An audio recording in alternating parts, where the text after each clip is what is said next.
Сайн мэцгаанууд та бүхэндээ энэ өдрийн мэндийг хүргэе. Цэкрүүм эхлэхэд бэлэн боллоо.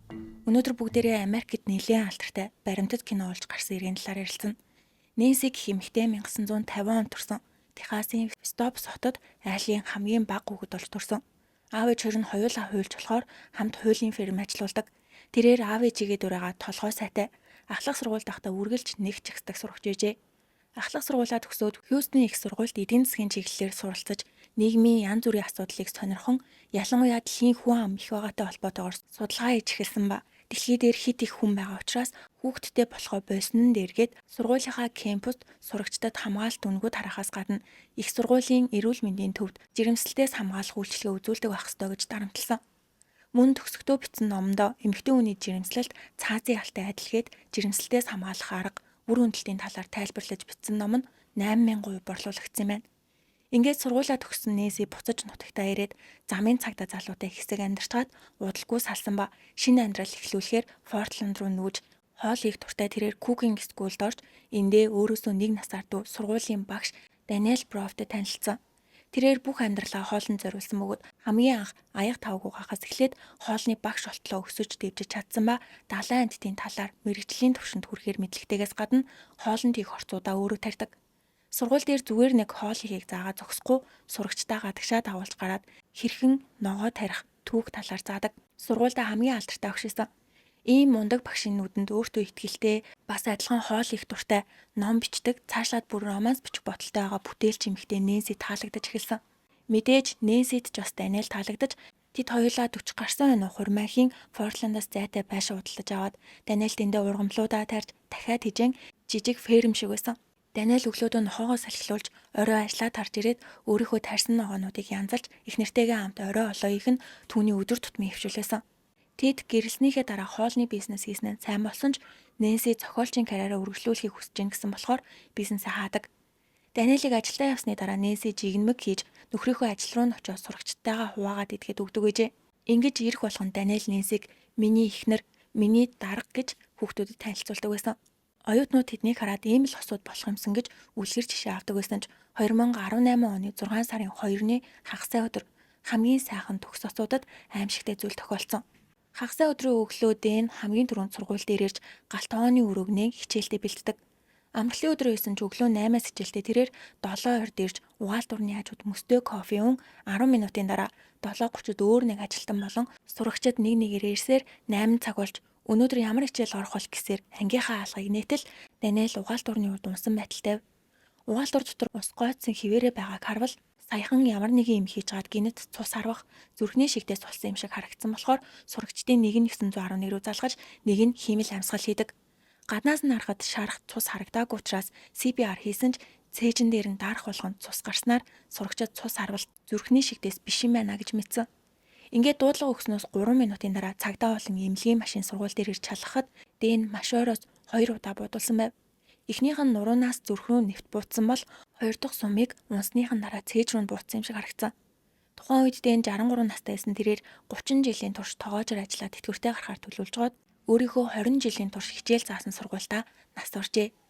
Галтгооны шалан дээрээс 9 мм-ийн 2 ширхэг сумны онгоо олцсон бөгөөд Дэн өөрийгөө хамгаалахын тулд биедээ хутга авч явдагч тэрэндээ огт хүрээгүй байгааг харуул хэрэгтэн өөрийгөө хамгаалах нэг ч хором өгөлгүй гинэт артлаас нь дайрсан юм шиг харагддаг.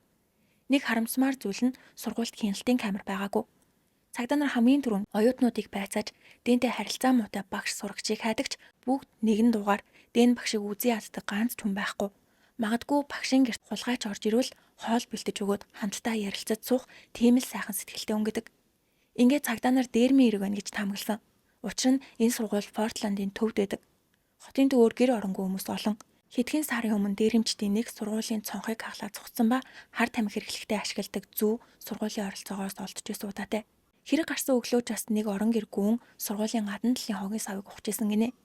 Инээс болоод орон гэр гүн сургууль руу орж Дэн түүнийг зогсоох гэж байгаад амиа алдсан баха гэж цагдаа нар таамагласан ч хэргийн газраас 2 ширхэг сумны онгоо олцсон нь Glock 17 гэдэг бууны сум бөгөөд Америкт нэлээд алдартай үнэтэй буу юм байна. Тэгэхээр нэгт орон гэр гүн ийм буу худалдаж авч чадахгүй. Хоёрт галт тогооноос болон Дэний биеэс алга болсон зүйл ганц ч байгаагүй. Хэргийн газар Нэнси ч бас ирж цагдаа нарт мэдүүлэг өгөхдөө 25 жилийн турш нөхөртөөгөө амьдрахад ганц ч удаа түүнийг муугаар ярьж байгааг сонсоогүй. Хин нэгэнтэй маргалж байхыг нь ч харж байгаагүйгээд сургууль дээр ирсэн цэвэрлэгч Ядуу болон Дэний өмнөх эхнэр хоёрыг сэжигтэй байна гэдэг. Гэтэл цагдаа нарын хувьд Ядууг хэргийн газар буюу гал таванд байгаагүй гэсэн нотлох баримт байсан бол Дэн өмнөх эхнэрээсээ салаад аль хэдийнэ 25 жил өнгөрсөн. Огт холбоо барьдаггүй ээж гинэд сургууль дээр ирж буудах боломж байхгүй гэж тамгалдаг. Нээсигийн хэлснээр Дэн энгийн өдрүүдийн адилаар 7-оос өмнө сэрж нохоогоо салхилуулж дахиануудаа хооллоод ажилдаа явсан. Цагдаа тэр үеэр Нэнсиг юу хийжсэнийг асуухад Дэнийг усанд орж явахад нь шүршүүрийн чимээнээр сэрж өглөөжөнгөө унтлагын өрөөнд цохиолоо битсэн гэрээс гараагүй гэдэг. Цагдаа тэдэнд буу байдаг талаар нь асуухад Нэнси Клок 17 гэдэг буу байгаа. Өнгөрсөн 2 сард Флоридагийн ахлах сургуульд бууны хэрэг гарснаас хойш би айсандаа нөхөртөө өөртөө хамгаалах зорилгоор буу худалдаж авах хэрэгтэй байх гэхэд Дэнж зөвшөөрч би бууны үзэсгэлэнт очиж өөрийн биеэр худалдаж авсан. Тэгээд гэртээ ирж буугаа гаргахад амар байсан болохоор үүнийг ашиглахгүй байцгаая гэд шүүгэнийхээ шургуулганд хийгээд орхисон. Дахиж оролцоо удаа байхгүй шинээрээ байгаа. Та нар хармаар байна уу гэдэг. Хүмүүс хэрэгтэн Нэнси юм биш үү гэдэгч ихэнх хэрэгтнүүд өөрийнхөө хэрэгэлсэн бууг нуух эсвэл хаях тохиолдол их байдаг ч Нэнси тэгээгүй. Ингээд цагдаа нар бууг шалгахад буунаас сум гарсан зураас шинж тэмдэг огт олцсонгүй. Цагдаа Нэнсигээс хэргийн газар яаж мэдэж ирсэн талаар асуухад номоо бичиж сууж идэл танилан түн рүү залгаад танай нөхрийн сургуулийн гадаа цагдаа эмнэлгийн хийрээд бөө юм болоод байна. Оцсон дээр юм шүү гэсэн ч Нэнси татгалцсан. Гэтэл удалгүй хадам ээжин залгаж Дэний ажил дээр ямар нэг юм болсон юм шиг байна. Очтгоо гэсэн болохоор ирсэн гинэ. Нөхрийнх нь ажил дээр хүн амны нэрэг гарчаад хахад хамаг хурдаараа очих ёстой ч Нэнси тэгээгүй. Цагдаа нар түүний үйлдэлийг чимээгүйхэн ажиглахад Нэнси фэйсбુક дээрээ Дэнийг нас орсон талаар бичиж би яг одоо хэцүү үеийг туулж байгаа болохоор намайг эдгэртэл хэсэг хугацаанд холбоо барихгүй байхыг хүсье гэсэн пост бичсэн ч эргэн тойрных нь хүмүүс Нэнси бичсэн пост шигэ гунигтай харагдаагүй. Хайхрамжгүй хандаж цагдаа нар намайг сэжигтнэр байцаасан гэд инээн Дэний үхэлд хөнгөн хандж байгаа нь хачин санагдсан гэж ярьдаг.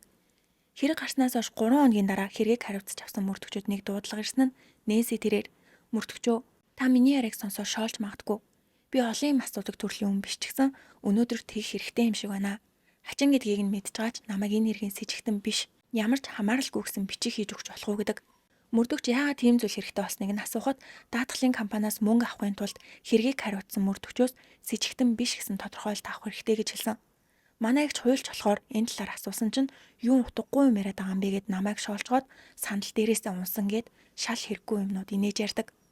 Мөрдөгч даатгалын компанид яагаад заавал тийм бичиг баримт хэрэг болсон болоо гэхэд Нэнси харин л дээ даатгалын компанийн намайг хөгшөрсөн нөхрөө халаад ганцаараа амьдрахын тулд нууцаар сургууль руу ороод нөхрөө өнөөсөн гэж бодоод ах шиг байна гэдэг. Мөрдөгч таны юу яриад байгааг ойлгож байгаач бид тийм бичиг хийж өгч чадахгүй гэхэд Нэнси тийм ах л та би ч бүтнэ гэж бодоогүй. Энэ даатгалын бодлого үнэхээр тэнэг юм а. Хохирогчийн гэр бүлд хүндрэл учруулж ийм зүйл нэгж чад нь итгэж чадахгүй байна. Ердөө $40,000 даатгалын мөнгөний төлөө ийм зүйл хийлгэлээ гэх мэтээр ярьдаг. Нөхөр нь нас ороод дөнгөж 3 он жоход алуурчныг олохын оронд даатгалын мөнгө яаж авах нь илүү чухал байсан. Мөрдөгч Нэнситэй ярьсны дараа арай даатгалын мөнгнөөс болоод нөхрөө хаалсан юм биш үсттэй гэж бодож шалгатал ердөө $40,000 гэж хэлсэн ч Нэнси нөхрийнхөө нэр дээр 10 ширхэг нийт $1.4 сая үнэтэй амь насны даатгал хийлгэсэн байдаг. Угаасаа амь насны даатгал ингэж идэвхтэй хийлгдэг гэр бүл юм болов гэж бодоод Нэнсиг хийхийг шалгахад түүний нэр дээр ганц ч даатгал байгаагүй. Дээрээс нь тэдний санхүүгийн байдал хүнд байсан учраас байшингийнхаа зээлийг төлж чадахгүй нөхцөл байсан мөртлөө сар болгон амь насны даатгалын мөнгийг алдахгүй төлж исэн. Өмнө нь хэлсэнчлэн тэд гэрэлснийхээ дараа хоолны бизнес хийж амжилттай байсан ч Нэнси цохиолч болох мөрөөдлөө даахаар шийдэж Дэн сургуулийнхаа хажуугаар ганцаараа хийж чадахгүй учраас бизнесээ орхисон. Бизнес хийхин тулд нэлээд зээл авсан ч Дэн эхнэрийнхээ мөрөөдлийг дэмжиж Нэнси бүтэн цагаар зохиолоо бичдэг болсон. Түүний бичсэн номны сэтгэлдлүүдийг уншихад нэлээд бүдүүлэг, замбраагүй байна гэсэн маш олон сэтгэл байхаас гадна тийм ч их зарагдаагүй учраас орлогогүй болсон. Хэдий Дэний олсон мөнгөөр хангалттай амьдарч болох ч гэсэн өөртөө дээрээс нь Дэн олсон мөнгөө хэмнэж мөнгнөөс биш өдөр тутмын амьдралаасаа аз жаргал мэдэрдэг хүн байсан. Харин Нэнси эсрэгээрээ илүү сонирхолтой галзуу амьдралаар амьдрахыг, аялахыг, үнэтэй зүйл худалдаж авахыг хүсдэг байсан. Гэхдээ энэ гэрийн санхүүг Дэн биш Нэнси хариуцдаг. Өрн нэмэгцээр нөхрийнхэн цалийг яг хэвэндээ дараагийнх нь ном зарагдах байх гэсэн найдвар тавьдагч огт зарагдахгүй байхаас гадна Нэнсигийн нэр дээр зээлийн картнууд нэлээ их байх ба бүгднгийнх нь хязгаар хэтэрсэн учраас нөхрийнхөө тэтгэврийн хадгаламжнаас бага багаар авч зээлийн картныхаа өрийг төлж исэн. Гэтэл энэ талаар Дэн юу ч мэдэхгүй өдөр болгон ажилдаа явж тэтгэврт гарахаа хүлээж исэн бөгөөд Нэнси эргэн тойрныхоо хүмүүст миний амьдрал үнэхээр уутгартай байна. яагаад ийм сонирхолгүй уйтгартай хүнтэй таарчдаг байна гэж гомдолдог байсан гин.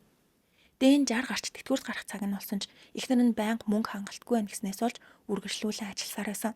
Мөн Дэн өөрийнхөө хадгаламж тэтгэврийн наасан дах мөнгөө тэр ивээр нь байгаа гэж боддог байсан ч Нэнси бүгдийг нь өөр болгосон.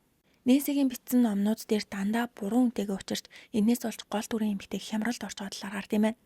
Цагдаа нар Нэнсигийн номнууд болон түүний зохиолуудыг уншчихад нэг эссе олсон. Нэр нь Нөхрөө өнөх арга. Тэндээ зохиолч хүний хувьд хүн амны эргийн талаар нэлээд удаан бодож байна.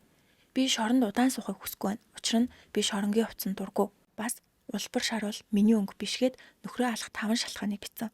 Тэгээд бүр хутга, буу, хор гэх мэтийг ашиглаж болно гэж наривчлан бичээд бууг ашиглахад ур чадвар шаардах ба сул тал нь алдах магадлалтай. Харин гутгаар бол маш ойроос хийх хэрэгтэй. Гэхдээ хаасайгүй цус учрна. 3-т утас, хүчих орно. 4-т хор. Эмэгтэйчүүд нэлээд хэрэгэлдэгч уул мөр их үлдэхээс гадна үхэх гэж хэдэн өдөр зарцуулдаг гэж хэрэг гарахаас 10 жилийн өмнө бичсэн байдаг. Мэдээ цагдаа нарт Нэнси үнэхээр сэжигтэй байсан ч бодит нотлох баримт олдоогүй. Мөрдөгчдөд хамгийн харамсмаар байсан зүйл нь сургууль ямар ч камергүй. Харин сургуулийн урд ах пиццаны газрын гадаа камер байсан. Цагдаа нар эзнээс нь зөвшөөрөл авч шалгахад Дэнийг 8 цагт олсон. Харин сурагчид 7:30-д сургууль дээр аль хэдийнэ ирсэн ч хинэн ч буунду хашгирaan сонсоогүй учраас магадгүй хэрэг Дэнийг сургуульд ирсний дараахантай 7:20-оос 30 хооронд буюу 10 минутын дотор болсон байх гэж таамаглаад хяналтын камерын бичлэгийг үзэхэд саарл өнгийн машин 7 цаг 8 минутанд сургуулийн урд зогсож 7 цаг 28 минутанд гарсан байна. Хэрэг гарсан гэж таамагласан цагаар энэ машин ирсэн байхаас гадна цагдаа нарт нэг л танил харагдсан машин бол Нэнсигийн гэрийн гадаа байсан 2007 онд үйлдвэрлэгдсэн Toyota-гийн машин байв. Гэтэл Нэнси тэр өглөө хаашаач гараагүй гисэн. Цагдаа нар бичлэгийг томруулж жолоочийг харахад цагаан шаргал үстэй Нэнситэй адилхан хөгшин эмэгтэй хаас гадна машины хажуу талд гарсан зураас нь ч бас адилхан байв. Хамгийн шийдвэрлэх зүйл нь цонхон дээр байсан зогсоолын наалт. Тэрийг Нэнси сүмээс авсан. Ингээд цагдаа нар Нэнсиг хэрэгтэн гэдэгт бүрэн итгэж албан ёсоор түүний нэр дээрх агуулгуудыг нэгжиж чаад нэг зүйл олсон нь буу. Дөрөнд Нэнси бид буу худалдаж аваад айсандаа ганц ч хэрэглээгүй. Шинээрээ байгаа гэж хэлсэн ч өөрийнхөө нэр дээр буу авсан гэсэн тэмдэглэл үлдээхгүй тулд угсардаг буу авсан. Зүгээр нэг дэлгүүр эсвэл онлайн шопоос авчдаг юм биш юм байна. Гэтэл 70 гарантай эмээ бууны хэрэгслүүд авч өөрөө угсраад агуулгатаа нуусан. Цагдаа нар энэ буугаар л хэрэгээ хийсэн байна гэж утсан ч буугаа огт угсраагүй цоо шинээрээ байсан. Ингээд Нэнсигийн 3 ноутбукны хайлтын түүхийг шалгатал eBay дээрээс бууны сэлбэг худалдаж авсан байхаас гадна YouTube-ээс Glock 17 бууг хэрхэн задлах, цэвэрлэх, дахин угсрах аргын талаар маш олон удаа судалсан байдаг. Энгийн нэг романс бичдэг зохиолч имээ хууль бус буу захиалж тэрийг хэрхэн задарч угсрах талаар хайж өрөндөө баригдсан мөртлөө $15,000 буунд зарцуулсан. Бууны сэлбэг авсан нь ил болсон ч сольсон эд анги нь олдоогүй. Хэдийгээр нотлох баримт хангалттай биш ч Нэнсиг нөхрөө өнөөс эрэхт буруутгасан бөгөөд яг коронавитой давхцнаас болж шүүх хурал хойшлогцоор 4 жил өнгөрч 2022 онд шүүх хурал болсон. Цагдаа нар гол нотлох баримт олгож Нэнсигийн 2011 онд бичсэн эсээг өгсөн ч шүүгч хэрэг гарахаас олон жилийн өмнө бичсэн зүйлээс болж алуурчин гэж үзэх боломжгүйгээд нотлох баримтаар хүлээж аваагүй. Харин шүүгтэр Нэнси өөртөө маш итгэлтэй надад ямар ч буруу байхгүй би хэнийг ч алж байгаагүй гэдэг. Маргаантай байсан зүйлсийн нэг нь Нэнси хэрэг гардаг өглөө сургууль руу ирсэн үү үгүй юу гэдэг байлаа. Хэдий камерын бичлэгт Нэнсигийн машинтай адилхан машин сургуулийн урд ирсэн ч тэндээс Нэнси бууж сургууль руу орж байгаа нь бичигдээгүй бөгөөд энэ талаар Нэнси юу ч санахгүй байна гэдэг. Уг нь анх гэрээсээ огт гараагүй унтлагын өрөөндөө номоо бичсэн гэсэн мөртлөө одоо болохоор нөхрийнхөө үхлээс олж цочирдсондоо юу ч санахгүй байна. Магадгүй номоо бичиж чаад гарч Starbucks орж кофе авсан баг гэж үгээ өрчилсөн. Прокурор та машина барьснаа санахгүй байгаа юм чинь сургууль орсноо ч бас санахгүй байж болно штэ гэхэд Нэнси сургууль руу ороогүй гэдэгтээ итгэлтэй байна гэдэг. Хоёр дахь маргаантай байсан зүйл нь хууль бус буунд $15,000 зарцуулсан. Энэ талаар Нэнси би тэр бууг нөхрөө алах зорилгоор биш ном бичгтээ ашиглах зорилгоор авсан. Гол дүрийн эмэгтэй буу өсөрч байгааг боддоор бичгийн тулд захиасан. Би нөхртөө ямар их хайртай вүлээ. Тим зүйл хийж чадахгүйгээд нулимс туслуулдаг бол Нэнсигийн хамаатан гэрчийн мэдүүлэг өгөхдөө тэдний харилцаа үнэхээр сайхан байсан. Нэнси чин сэтгэлээсээ нөхөртөө хайртай байсан. Би ганц биеэрнээ тэдэн шиг амьдрал сайхан даа гэж бодхоор хэмжээний аз жаргалтай амьдардаг байсан гэж гэрчилсэн ч 2022 оны 6 сард Нэнсиг 2 дугаар зэргийн хүн амны эрэгт буруутгаж 25 жилийн дараа тэнсэн судлах боломжтой бүх насаар нь хорих ялгааносон. Ялан шийдвэр гарснаас 2 сарын дараа Дэний шавнар багшийнхаа нэрээр жижиг хоол их арга хэмжээ зохион байгуулж хандив цуглуулан олсон орлоготойгоо нийлүүлж гэр бүлийн хүчирхийллийн эсрэг төв таньдвалсан. Мөн дэн амьд байхдаа цөөхөн эдэн шам нартайгаа нийлж талархлын баяраар бялуу хийж сүм болон орон гэр хүмүүс тараадаг сайн дурын ажил хийдэг байсан юм байна. Энэ арга хэмжээнд оролцох хүмүүс жил ирэх тусам нэмэгцээр одоо орон нутагт жил бүр зохион байгуулагддаг арга хэмжээ шиг болжээ. Хэдий Даниэл нас барсан ч түүний зааж сургасан зүйлс маш олон хүмүүст үлдэж бүгд түүнийг сайнаар турсаж сансаг хэвээрээ. Харин зохиолч Жимээ 25 жилийн дараа тэнсэн суллагдлаа гэж бодоход 90 гарантай байхдаа шоронгоос гарч ирэхээр байгаа. Гэхдээ тийм боломж бараг л байхгүй гэж үзэж байгаа юм байна. Тэрээр ганц ч удаа өөрийнхөө хийсэн эрхийг хүлээн зөвшөөрөөгүй гэдэг. Ямар ч тач өнөөдрийн бичлэг маань энэ үрээд дууслаа. Сувгтаа лайк болон subscribe дарахаа бити мартаарай. Миний инстаграмыг дагахаа мартваа дараагийн бичлэгээрээ уулзтлаа. Түр баяртай.